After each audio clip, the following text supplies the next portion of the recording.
we are introduced to a young boy named Hunter who is preparing to do something dangerous. He journeys beneath the safety line, a truly heart-pounding choice. His goal is to use binoculars to observe a nearby community on another peak. However, on his return trip, something horrifying occurs. A luminous red light begins to follow him. A creature has detected his presence, and my heart absolutely pounded in my chest. Hunter starts the most desperate dash of his existence back up the mountain towards safety. The beast is gaining on him with frightening velocity, and you are just urging him to move faster. He passes the boundary at the final moment, and the monstrosity halts instantly. It is a strange and compelling sight. Back at their home, Hunter's father, Will, is utterly enraged with him, and it is completely understandable. Will mentions his son's lung condition, explaining that Hunter requires oxygen each night. This detail adds a layer of vulnerability to his character. Sometime after, Will is hunting with Caddy, a friend of his late wife, Tara. He explains that Hunter's excursions below the line are not motivated by curiosity or restlessness. It is the location where he last saw his mother, a detail that carries emotional weight. During their outing, they notice their neighbor, Nina, who is a truly gifted scientist. She is experimenting with improvised armor-penetrating rounds of her own design. Her focus is a fragment from a creature's incredibly resilient, nearly unbreakable plating. Nina is focused on discovering a method to defeat these beings. That night, a dreadful sound emerges. An alarm beeps from Hunter's breathing apparatus. Will hurries to his son's side and must swiftly change the filters to help him breathe. In this instance of pure alarm, Will recognizes their supply of filters is becoming critically scarce. This event triggers the journey. He must make a difficult decision for his child. He resolves to attempt a perilous journey down into the lowlands, heading for a hospital in Boulder.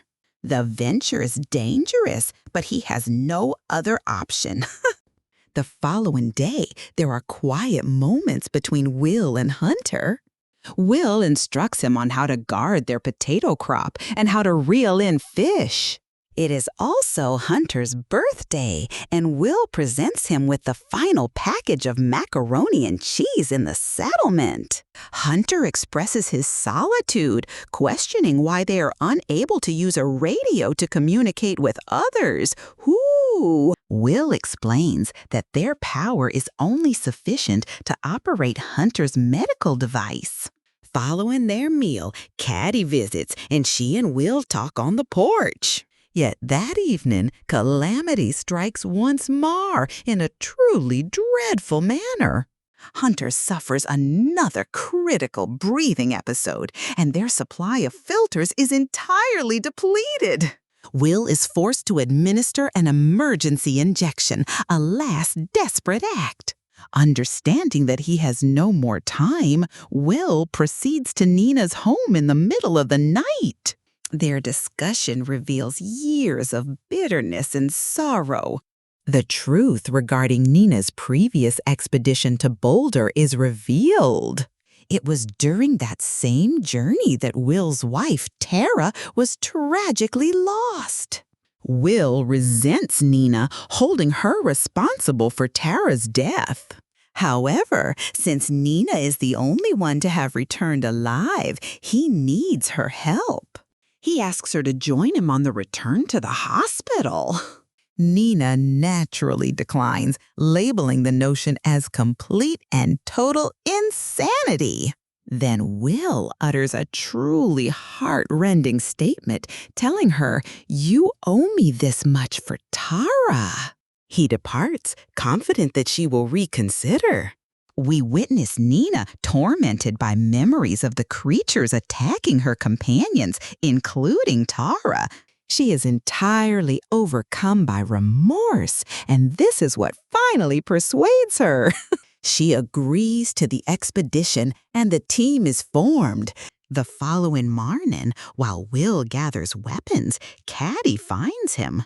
She challenges him for departing without notice, and her anguish is so palpably real. Her remarks are sharp and cutting when she likens his behavior to Tara's. Resolved not to lose someone else she loves, Caddy seizes a weapon and demands to accompany them. Will protests, but she is not seeking his approval. The situation grows even more volatile when she discovers Nina is also joining. Outdoors, Nina warns Caddy about the nature of the creatures up close. Prior to their departure, Will's farewell to Hunter is absolutely heart-shattering. Hunter recalls that his mother spoke the very same words before she failed to return. The group departs, planning to use an old ski lift to cross the lowlands. The tension between Nina and Caddy is obvious. They spy a destroyed military convoy, a stark testament to humanity's defeat. They choose to descend and search for provisions. Nina reveals her compass, an instrument that can sense the creature's magnetic fields. During their search, Will discovers a grenade launcher, and Caddy expertly affixes it to her rifle. The building hostility between Nina and Caddy at last explodes into a major confrontation. It intensifies into a physical scuffle before they grudgingly continue forward. They finally arrive at the old ski resort, where Nina's device instantly indicates peril. A creature is nearby, its warning light shining ominously in the woods behind them. Caddy desires to flee, but Nina insists they lack the time, compelling a desperate high-stakes choice. Will makes a frantic dash to the control room to activate the lift. As the beast draws near, Caddy unleashes the grenade launcher in a magnificent show of courage. Will starts the lift, and he and Nina leap onto a chair at the perfect moment. In a truly stunning sequence, Caddy jumps from a support tower onto the ascending chair. Just as they believe they are secure, the creature strikes out with a tendril and hits the cable. The resulting jolt rattles the chair so fiercely that all three are thrown to the earth below. They clamber upright and begin a last frantic race for the safety boundary. They cross the perimeter just as the creature stops at the precipice, an incredible moment of relief. That evening, Nina describes the sheer speed and crushing force of the original assault. She discloses the peculiar nature of these beings. They target only humans, leaving all other animals untouched. This detail disproves the theory that they are predators hunting for food. Afterward, Will recalls a difficult discussion with Tara before her tragic journey. He had charged Nina with being motivated by a self-serving quest for recognition. The following day, the group arrives at a mine entrance that provides a path through the mountain. Nina is completely stunned and enraged that Will neglected to mention a vital piece of information. The center of the passage actually descends beneath the 8,000-foot safety threshold. This is the creature's domain. They are adapted for darkness, and Nina's device will be useless. Having no alternative, they press on into the frightening gloom of the mine. Far within, they find the exit sealed, compelling them to move down into a deeper shaft. Further down, they spy the soft red luminescence of a creature and flee for their lives. They cram themselves into a tight crawl space, extinguishing their lights and holding their breath. The creature's sensory tendril investigates the air alarmingly close to them in a moment of pure, agonizing tension. Will lights a flare, which diverts the creature's attention long enough for them to escape. However, as Caddy takes the lead, she is confronted by a second beast lurking in the shadows.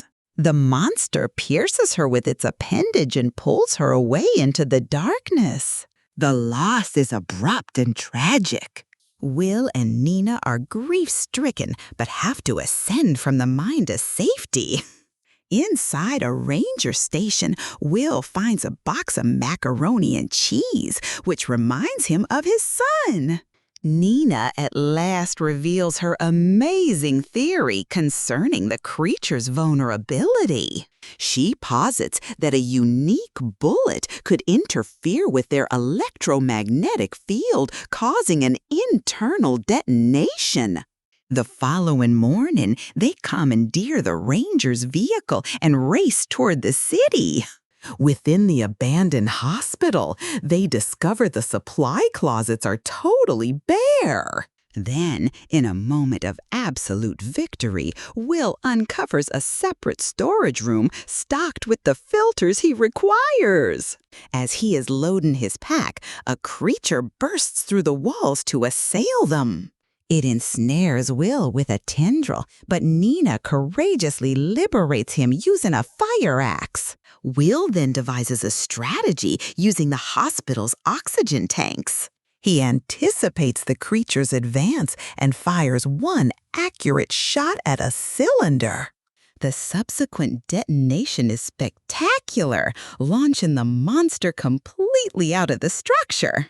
Nina then demands they take a detour to her former lab. She understands they must find a permanent way to resist. Inside the laboratory, Will makes a startling find. He uncovers a picture of Nina's family. She shares the sorrowful tale of how she lost them during the first assault. This moment of shared grief finally unites them. Discouraged by early setbacks, Nina has a flash of brilliance involving cobalt from rechargeable batteries.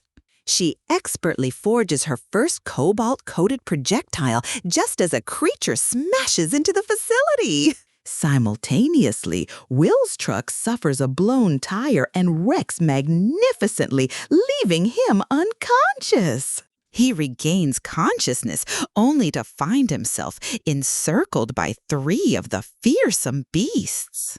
As he readies himself for a desperate last stand, one of the creatures abruptly erupts into incandescent pieces.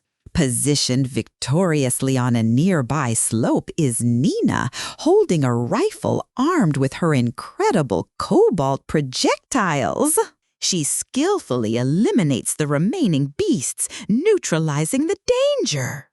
While inspecting the wreckage, they make a surprising discovery.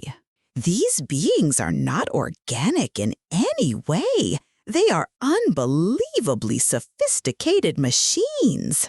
They come back to the village as champions, and Will's reunion with Hunter is beautifully touching. Nina hoists a flag bearing a Jolly Roger, a potent symbol to other communities that hope has been restored. The news travels fast, and people begin to create their own improvised cobalt ammunition. At the town memorial, Nina and Will set down a projectile engraved with Caddy's name, paying tribute to her sacrifice. A team of volunteers equipped with these new weapons descends from the mountains. The view expands to show flashes of detonations across the terrain as the extraterrestrial machines are eliminated. For the first time in ages, humankind is at last genuinely resisting.